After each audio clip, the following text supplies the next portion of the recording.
오늘 히브리서 9장 말씀 보겠습니다. 1절로 10절까지입니다. 시작.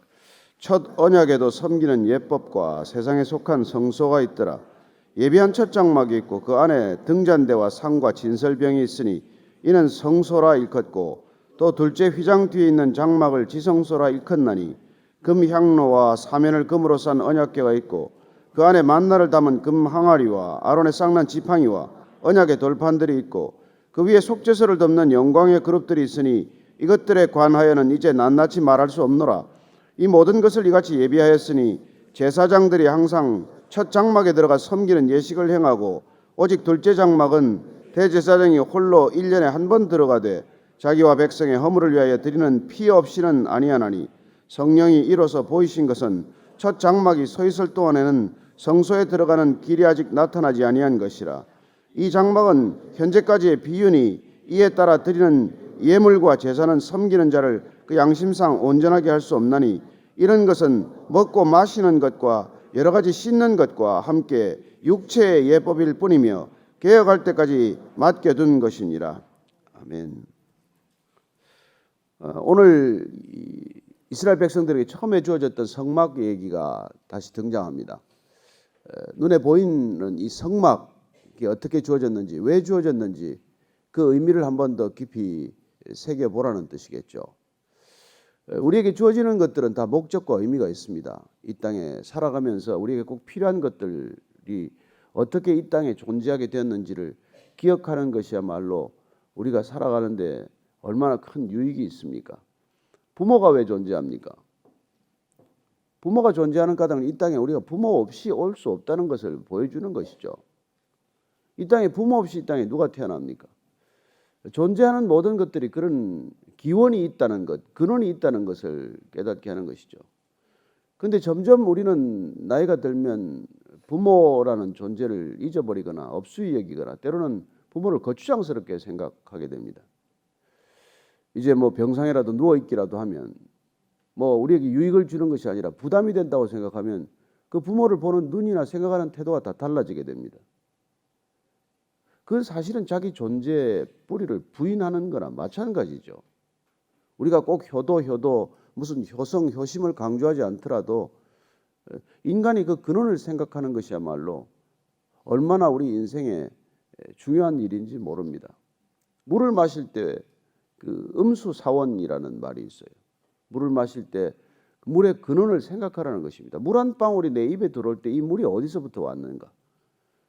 밥 한 숟가락을 먹을 때 이 쌀이 어디서부터 왔는가? 옛 어른들은 그걸 가르쳤어요. 그래서 참 뭐 물 한 모금을 마시건 밥 한 숟가락을 뜨건 그게 다 감사의 이유와 조건이 된 것이죠. 사실 우리의 신앙은 그 근원적인 뿌리를 늘 기억하는 일 아닙니까? 어디서부터 비롯된 것인가? 이 세상이 나로부터 비롯된 것이 아니라 하나님으로부터 비롯되었다는 것을 우리 모든 순간순간들을 기억하는 것, 그게 뭐 바른 신앙이죠. 그는 일껏 성전에 와서 무슨 예배를 드린다, 무슨 뭘 한다 하는 그 모든 번거로운 일들에도 불구하고 정작 우리 삶의 모든 순간에서 하나님이 기억되지 않는 삶, 하나님과는 아무 상관이 없는 삶을 살고 있는 사람들이 성전에서만 그렇게 하나님의 이름을 부르짖은들 하나님이 어떻게 그걸 기뻐하시겠냐는 것이죠.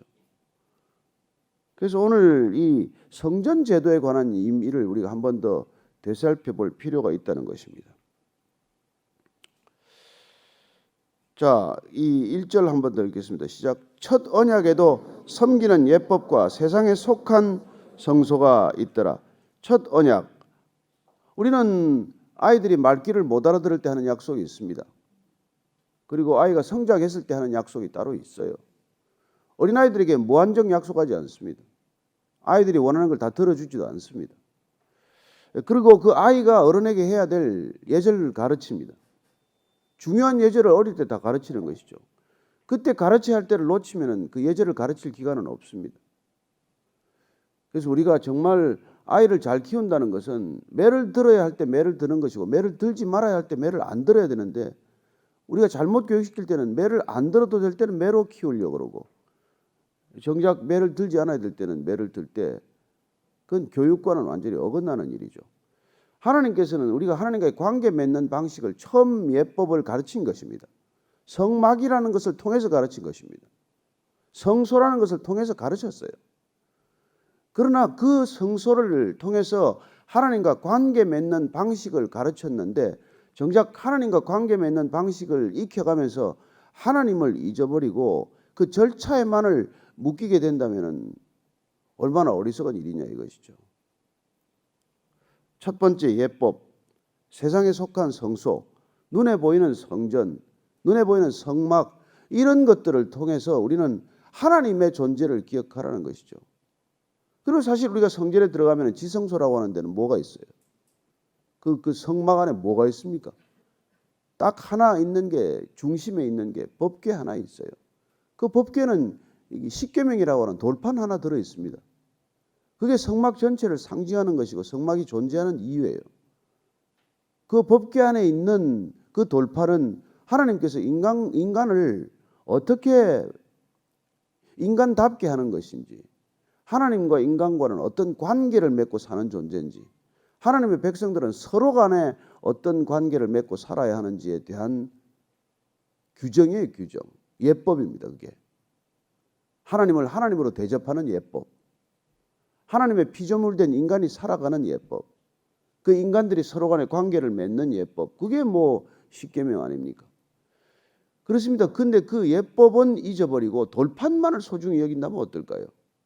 아니 그 돌판조차도 잊어버리고 법궤, 궤장만을 우리가 숭배하고 우상시한다면 어떻게 되겠습니까? 그리고는 또 그 법궤조차도 우리가 뭐 잊어버리고 나서 성막만 우리가 그걸 떠받들고 살면 어떻게 되겠냐는 것이죠. 그러니까 우리가 늘 중심에 있는 것, 그 핵심과 본질과 그 가치를 놓쳐버리면은 우리가 정작 그 가치를 보존하기 위해서 만들어 놓은 겉만 그냥 번드르르하게 치장하는 삶이 되지 않겠습니까? 특별히 우리가 잘 알지만 겉을 더 번드르르하게 치장하는 이유는 또 뭡니까? 속이 빌 때 그렇죠 뭐. 하나님께서 어떻게 그 성막 같은 데 거하시겠습니까? 그러나 하나님께서 우리의 수준을 아시고 우리의 생활 형편을 아시고 유목민들의 삶을 아시고 텐트 이상 요구하지 않은 것이죠 뭐. 그 무슨 큰 왕궁을 지으라는 것도 아니고 항상 움직이는 인간에게 움직이는 성막 하나 지으라고 하신 까닭은 하나님께서 그곳에 늘 계시겠다는 약속을 통해서 인간이 하나님을 늘 의식하고 하나님의 임재를 늘 느끼면서 안심하라고 하는 하나님의 사인 아닙니까? 그래서 그게 지금 첫 번째 예법과 첫 번째 성소가 있는데 그 구조는 뭐 우리가 잘 아는 대로 이런 것이죠. 2절부터 5절까지입니다. 시작. 예비한 첫 장막이 있고 그 안에 등잔대와 상과 진설병이 있으니 이는 성소라 일컫고 또 둘째 휘장 뒤에 있는 장막을 지성소라 일컫나니 금향로와 사면을 금으로 싼 언약궤가 있고 그 안에 만다를 담은 금항아리와 아론의 쌍난 지팡이와 언약의 돌판들이 있고 그 위에 속죄소를 덮는 영광의 그룹들이 있으니 이것들에 관하여는 이제 낱낱이 말할 수 없노라. 성소 전체의 구성은 여러분들이 뭐 그림을 통해서도 보고 성막에 조금이라도 관심이 있는 분들은 다 그 구조를 잘 알 것입니다. 뜰이 있고 그 안에 이제 이 방 구조는 딱 두 개로 되어 있는 것이죠. 성소와 지성소입니다. 성소 안에는 뭐 들어가면은 이 뭐 등잔대가 있고 떡상이 있고 뭐 진설병이 있고 그 정도죠. 그리고 이제 휘장 하나를 더 들치고 들어가면 지성소로 들어가면 그 안에는 법궤 하나밖에 없는데 그 법궤 안에는 우리가 잘 아는 대로 이제 만나 먹는 모든 것들이 하늘로부터 왔다는 만나 인간의 노력으로 사는 것 같지만은 우리가 먹고 사는 모든 것들이 하늘의 은혜에 달렸다는 것을 상징하는 그 만나 항아리 하나 그리고 아론의 쌍난 지팡이 그렇습니다. 그건 뭐 고라와 다단 자손들이 이렇게 뭐 반항하고 말이죠. 모세의 리더십에 반항했을 때 하나님께서 그 리더십을 세워주신 것 아닙니까? 그리고는 이제 그 법궤 안에 이제 돌판이 들어있는 것이죠. 지성소 구조는 간단합니다. 근데 그 법궤 위에 천사의 날개 그룹을 두 개 맞닿게 해가지고 그 그룹에 있는 그 자리를 이제 시언자, 하나님께서 은혜를 베푸는 자리다. 그런 시언자 내지는 또 그걸 뭐라 그랬나 또? 예? 속죄소. 죄를 사해 주는 곳. 그렇습니다. 하나님께서 관계를 맺을 때 하나님이 관계를 계속해서 유지하는 길은 죄를 계속해서 용서하는 길밖에 없습니다. 인간은 끊임없이 죄를 짓는 존재예요. 하나님은 끊임없이 용서하는 분이기 때문에 그렇습니다. 아이들은 끊임없이 실수하는 존재예요. 부모는 끊임없이 아이를 용서하는 존재 아닙니까? 그래야 관계가 유지되는 거니까. 그래서 인간이 죄를 용서할 수 있도록 끊임없이 용서를 베푸는 곳, 그게 시언자 속죄소의 유일한 기능이죠. 자, 6절 이하입니다. 시작. 이 모든 것을 이같이 예비하였으니 제사장들이 항상 첫 장막에 들어가 섬기는 예식을 행하고 오직 둘째 장막은 대제사장이 홀로 1년에 한 번 들어가되 자기와 백성의 허물을 위하여 드리는 피 없이는 아니하나니 이 모든 것을 예비하신 것입니다. 하나님께서 시내산에서 십계명을 받았고 그리고 하나님께서 모세를 통해서 이 모든 식양들을 다 마치 무슨 이 설계 도면을 보여주시듯이 보여준 그대로 이걸 지은 것이죠. 그렇다면 하나님께서 이 모든 도면을 보여주셨다면은 실물 도형이 있기 때문에 이걸 이 땅의 모형으로 주신 것 아니냐는 것이죠. 우리는 큰 비행기 대신에 보면 작은 모형 비행기라는 거 있지 않습니까? 아이들에게 비행기를 가르쳐 줄 때 무슨 우리가 보잉 747을 끌고 와서 그게 보여줄 수가 있습니까? 애를 또 데리고 또 비행장에 가서 그 비행기를 꼭 먼저 보여주겠습니까? 먼저 우리가 그 모형 비행기를 사가지고 오는 이유는 아이들에게 비행기를 가르치는 방법이에요. 차를 우선 장난감 조그만 미니카로부터 시작하지 않습니까? 조그만 차를 사줬다가 그 다음에 베이비카를 한번 태워주기도 하고 그건 모터가 달렸지만은 부모가 같이 타서 이렇게 할 수 없으니까 그걸 이제 차를 이렇게 하다가 그 다음에 이제 그야말로 제대로 된 차 키를 넘겨주듯이 하나님께서 우리에게 이렇게 하나님 나라를 가르치는 것을 그렇게 차근차근 비유로 말씀해 주셨다는 것입니다. 제일 먼저 준 하나님 나라의 모형은 성막이에요. 성막. 근데 성막의 구조는 성소와 지성소. 아무나 들어갑니까? 아무나 들어오지 못하게 한 것이죠. 어떤 절차를 거쳐야 하나님께 나아갈 수 있는지를 성소와 지성소를 구분함으로써 가르쳐 주신 것이죠. 그래서 이 제사장들은 성막에 들어가서 첫 장막에서는 섬겼지만은 대제사장만이 마지막 지성소로 들어가지 않습니까? 지성소에는 다른 제사장도 못 들어가고 대제사장만 들어갈 수 있고 대제사장도 그 매일 들어가는 것이 아니라 1년에 단 한 번 들어가고 그리고 사람들의 죄를 사하러 가기 때문에 그 대제사장이 만약 죄를 가지고 들어갔다면 대제사장이 죽음을 맞기 때문에 들어갈 때는 이 방울을 달고 들어가지 않았습니까? 밖에서 줄을 달고 있다가 방울 소리가 안 나면 죽은 거예요. 끌어내려야 다시 끌어내게 되는 것입니다. 그렇게 우리가 하나님께 나아가는 것이 얼마나 정결해야 하고 내 백성에게 나 여호와가 거룩하니 너희도 거룩하라고 하신 그 하나님께서 거룩으로 나아오는 길이 어떤 길인지를 차근차근 가르친 것이죠. 그래서 우리가 하나님께 나아가기 위한 이 거룩의 절차가 이렇게 어렵게 만든 까닭은 거룩의 가치를 가르치기 위함이지 거룩의 절차 그 자체 우리를 묶기 위한 것은 아니었다는 것입니다. 그러나 문제는 이 대제사장 제도 그리고 성전 제도가 오래 지속이 되면서 사실 다 사라져버린 것이죠. 안에 내용은 다 사라지고 형식만 남은 것이죠. 그래서 나중에 예루살렘 성전으로 오면은 그 타락과 부패가 극에 달하는 것을 보게 됩니다. 그래서 예수님께서 성전 청결 사건을 일으키는 빌미가 되는 것이죠. 그렇습니다. 대제사장은 1년에 한 번 들어가서 죄를 속하는 일인데 정작 대제사장이 더 많은 죄를 짓고 더 많은 음모를 꾸미고 심지어는 예수님을 십자가에 못 박는 그런 업무의 주범이 되는 그런 타락과 부패를 우리가 보게 되는 것입니다. 그래서 하나님께서 인간에게 일껏 주셨지만은 그 제도가 시간이 지나면서 제도의 본질을 놓치게 되면 그 제도는 점점 형식화되어 버리고 내용이 없는 형식, 그 형식에 묶인 인간들은 그 형식을 통해서 점점 자기의 권위를 거기다가 덧붙이고 그리고는 하나님보다도 더 높아진 인간의 모습을 보여주기 시작하는 것이죠. 보이지 않는 하나님을 우리가 경배하기는커녕 인간을 우상으로 만들어버리는 그런 어리석음을 범했다는 것입니다. 그러나 우리가 잘 아시지만은 이렇게 8절 말씀 한번 보십시다. 이게 무슨 뜻입니까? 시작. 성령이 이로써 보이신 것은 첫 장막이 서 있을 동안에는 성소에 들어가는 길이 아직 나타나지 아니한 것이라.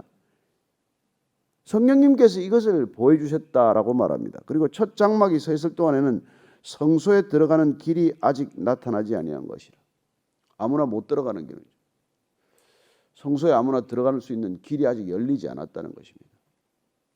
하나님께서 하나님 백성들에게 이제 첫 번째 단계는 누구나 나아올 수 있는 길이 아니라는 것을 보여주신 것이고, 나아올 때 어떤 절차가 필요하다는 것이고, 그걸 날마다 눈에 보이는 교육을 통해서 우리에게 가르쳐 주신 것이죠.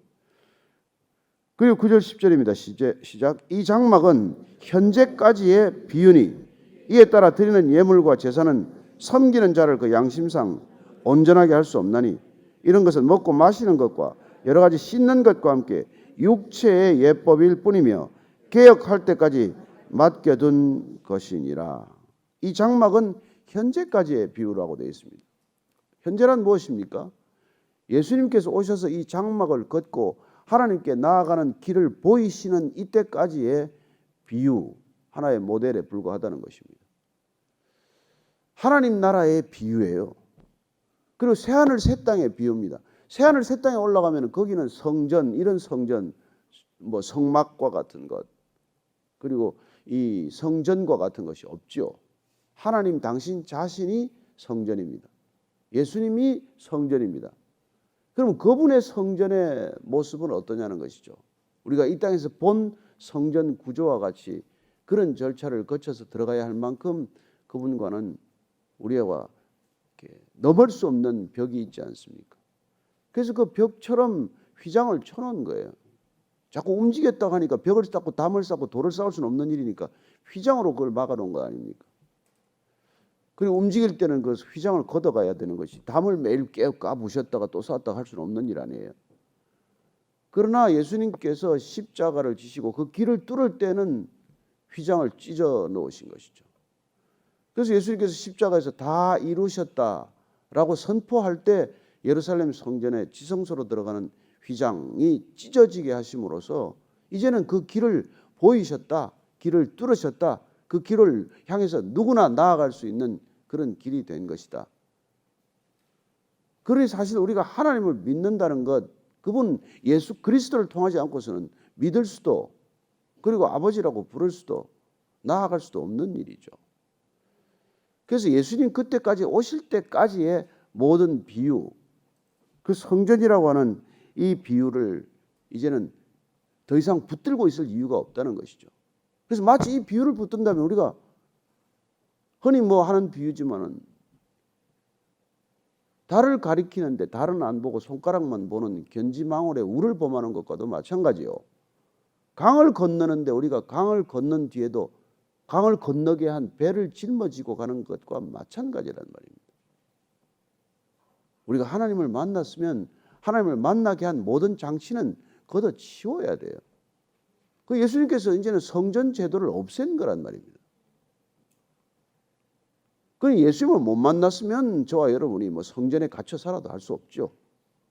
그러나 우리가 예수님을 만났으면 그분이 다 찢어버린 그 지성소 안에 갇혀 있었거나 그 지성소로 나아가기 위해서 제사장에게 가서 제물을 들고 가서 부탁할 필요는 없단 말입니다.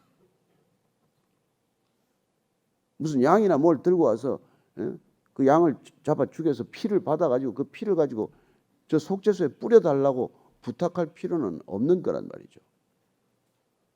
그래서 이 예수님께서 이 땅에 오셔서 행한 일, 이 히브리서 기자가 지금 유대인들에게 이제 더 이상 성전 제도는 없다.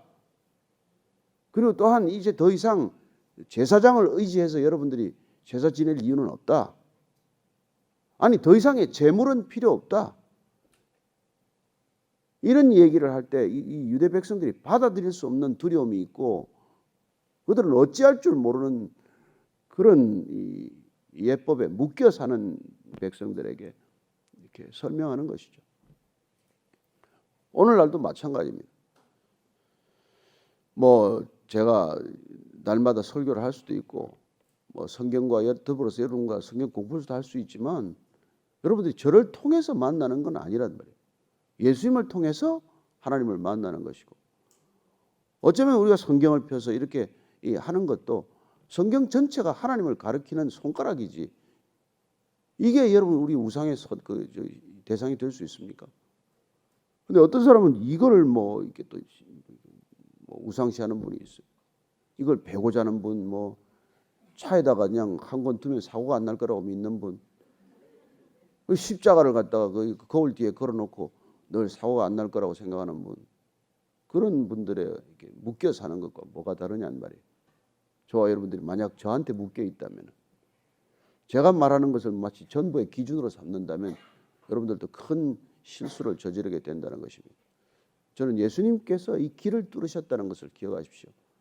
그리고 그분의 이름을 부르고 지성소로 들어가게 되기를 축복합니다. 우리가 모든 것을 기도하고 예수님 이름으로 기도합니다. 왜 붙이세요? 그분께서 길을 뚫으셨기 때문에 그분의 길로 가겠습니다 하는 그런 의지와 결단의 고백인 것이죠. 나는 예수님을 통해서 들어가겠습니다. 저는 오늘도 저와 여러분들이 이 히브리서 기자가 하는 복잡한 설명이 번거로운 것 같지만은 핵심은 너무나 간단해요. 정말 더 이상 이제 여러분들은 성전 제도와 제사장 제도와 제도의 형식과 제사 형식에 묶여 있을 필요는 없습니다. 더 좋은 예수님을 만났으니까, 온전한 제사를 드리신 예수님을 만났으니까, 그분이 드린 제사의 효력을 믿으십시오. 그분이 드린 제사의 온전함을 의지하십시오. 그분만을 의지하십시오. 그게 우리가 신앙의 길입니다. 그러지 않고는 우리는 종교적 행위에 점점 더 묶이게 되고, 내 종교적 행위로 구원받으려고 하는 그런 어리석음으로 되돌아가게 되고, 그래서 그 당시 유대인들이 그리스도인 되었다가 다시 유대인으로 돌아가는 사람들이 자꾸 속출하기 때문에 이런 책을 쓴 것이죠. 되돌아가서는 안 된다. 예수님을 따라 나섰으면 끝까지 그 길을 담대하게 걸어가라. 평안하게 걸어가라. 그 뜻입니다. 더 이상 두려워하지 말라는 것입니다. 저는 여러분들이 우리가 뭐 계속 실수하는 존재지만은 하나님께서는 끊임없이 용서하는 분이라는 것을 믿으시기 바랍니다. 그러나 우리가 의도적으로 죄를 지어서는 안 된다는 거예요. 그걸 악용해서는 안 된다는 것입니다. 또 용서하실 분이기 때문에 한번 죄를 더 지어보자. 이거 안 된다. 그는 아버지가 용서할 거기 때문에 또 아버지 지갑을 털어가는 놈이나 마찬가지란 말이에요. 그러다가는 이제 야단 맞을 날이 오지 않습니까? 사랑하기 때문에 그것도 야단 치는 거예요. 자꾸 반복할 때 그런 일이 일어나게 됩니다. 저와 여러분들이 실수하는 건 어쩌겠습니까? 그러나 우리가 실수하는 것이 아니라 의도적으로 범죄를 저지른다면 그건 하나님께서 간과하지 않는다는 것입니다. 저는 이런 주님을 오늘도 감사하고 그분이 뚫어놓으신 길로 가게 되기를 바랍니다. 신앙은 내가 길을 개척하는 게 아닙니다. 신앙은 그분께서 찢어놓은 휘장 사이로 지성소로 그냥 직접 들어가는 일입니다. 오늘도 그런 신앙의 고백과 또 그런 기쁨을 누리게 되기를 바랍니다. 여러분, 누구를 통하지 않고 직통으로 만나는 것보다 기쁜 일이 어디 있습니까? 여러분이 땅에서는 무슨 대그룹의 회장이나 대통령도 직접 만나면은 그게 기쁜 일인데, 하나님을 직접 만나는 기도의 시간 되기를 축복합니다. 그리고 주님이 뜻을 따라 구하는 기도가 되기를 축복합니다. 같이 기도하겠습니다. 하나님 아버지를 더 알게 도와주십시오. 아버지의 길로 나아갈 수 있도록 인도하여 주십시오. 성령님 우리를 비추시고 인도하셔서 아버지의 길에서 벗어나지 않게 해주시고, 아버지의 뜻에서 멀어지지 않게 해주시고, 아버지의 이름을 욕되게 하는 일 없게 하여 주옵소서. 하나님, 내가 어느 나라 국민이라는 것만 해도 자부심이 대단한 일일지인데, 하나님 나라의 백성됨을 하나님 세상에 비교할 수 없는, 비할 수 없는 기쁨과 정말 자부심으로 우리가 대할 수 있도록 하나님 늘 깨어있게 하시고, 그리고 하나님 백성됨을 이 땅 가운데 하나님 모르는 자들에게 우리의 삶으로 걸음으로 드러내게 하여 주옵소서. 날마다 걸어가는 걸음들이 하나님 나라를 향한 걸음임을 믿습니다. 땅을 살지만 하늘을 살게 하시고 하나님 잠시의 시간을 살지만 영원을 살게 하여 주옵소서. 주께서 온전히 이루셨다는 믿음의 길 주님과 함께 동행하는 하루가 되게 하여 주옵소서.